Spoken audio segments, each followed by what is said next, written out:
Okay, so I'm going to show you how to use your school pencil in a creative way. This is just a basic soft number 2 pencil.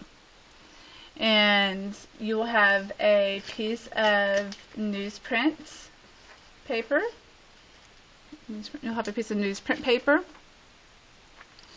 And then you'll have a swatch. And it doesn't really matter the color.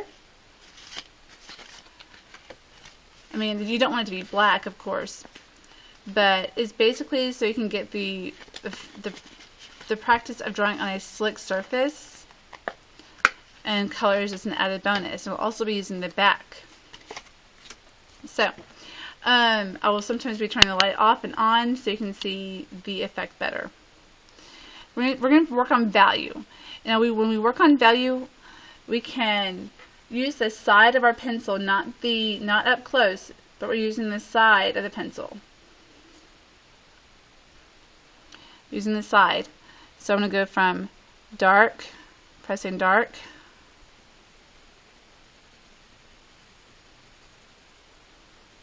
dark,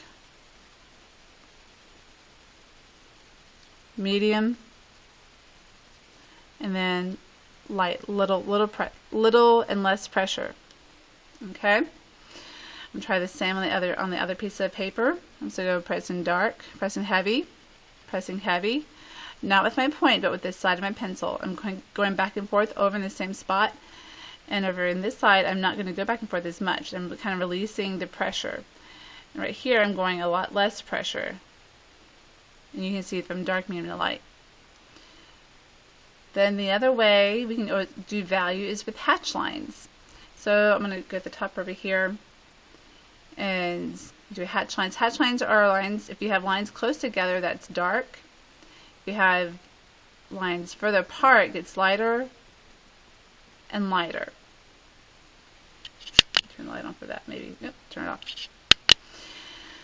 Okay, so same thing over here. We're going to go from dark, lines close together, lines further apart.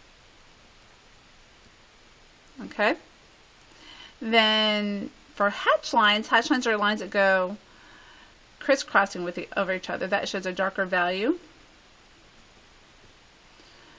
And this shows a little bit less further apart. And this is a lot lighter value. A lot further apart, excuse me. So and try the darker value here, dark. Lines closer together, and here I am using the point of my pencil. Medium and light. This one's a little bit darker, and get those a little bit. There we go. Okay, and then another way is by doing the scribble effect. So dark, lines overlapping each other, medium pressure and medium overlapping, and then light space in between.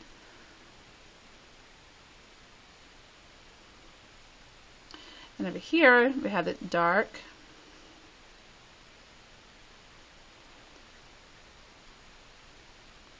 medium,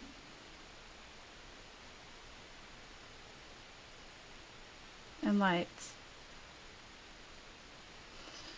So then the stipple effect is when you kind of have like these lines like this, kind of like tap lines. It might sound like you're tapping, and that's okay. We need to be patient with other people's accepting of other people tapping, but we're not banging so hard where it sounds like drums.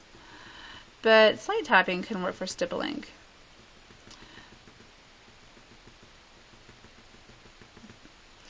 All right, and then dark over here. And don't do it so hard that you're going to be breaking your pencil either.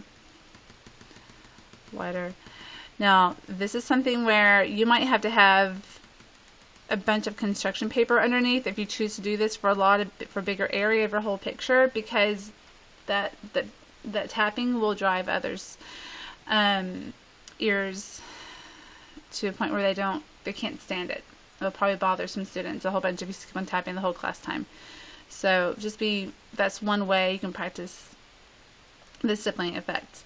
And now I'm going to show you how we're going to do some areas where we can make some boxes, and how we can show you. I'm going to show you how to do some blending, and if you were going to have a reflection or a shadow effect, I'll show you that as for that. So I'm going to make some, just fill in some darker areas and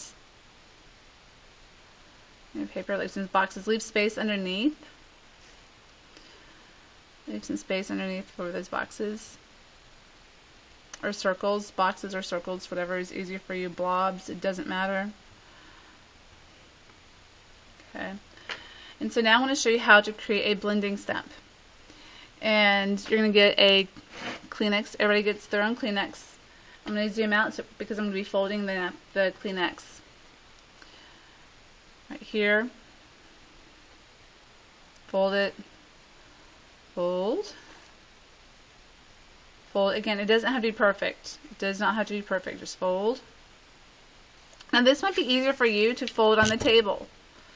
Okay? Whatever you do, what you do you. So you fold it here. You fold it there. And then you can keep it right there. And then I like to have like that part right there down. And I basically am just kind of pencil close to the tip, close to the edge. Alright, you can even start right here maybe.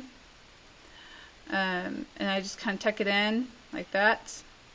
And basically just going around like that. You can start in the middle, whatever's going to work best. You can even fold it over like that.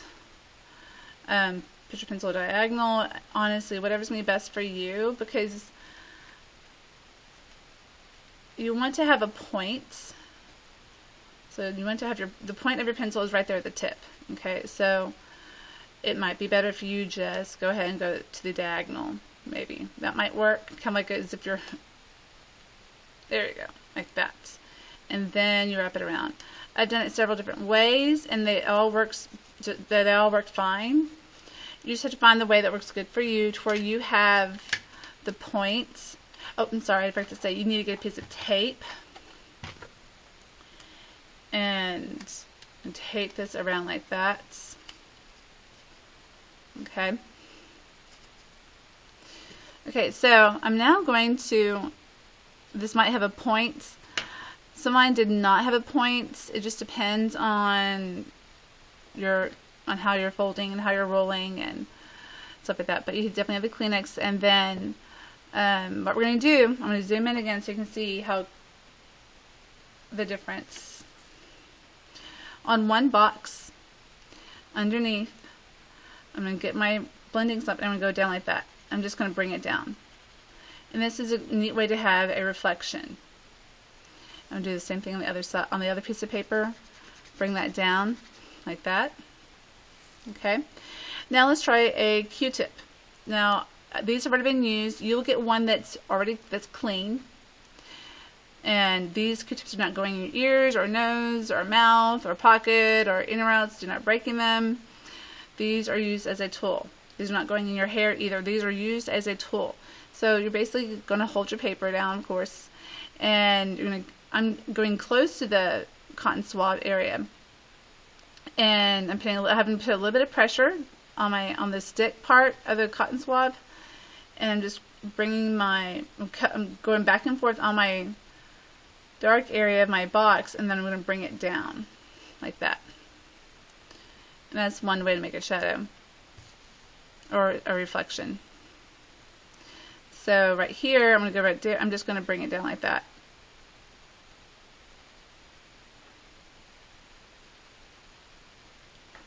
Okay. So you can play around with that, and if you want to even go over your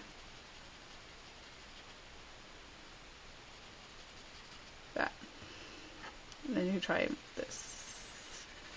Play around with blending, smoothing out your areas if you want to.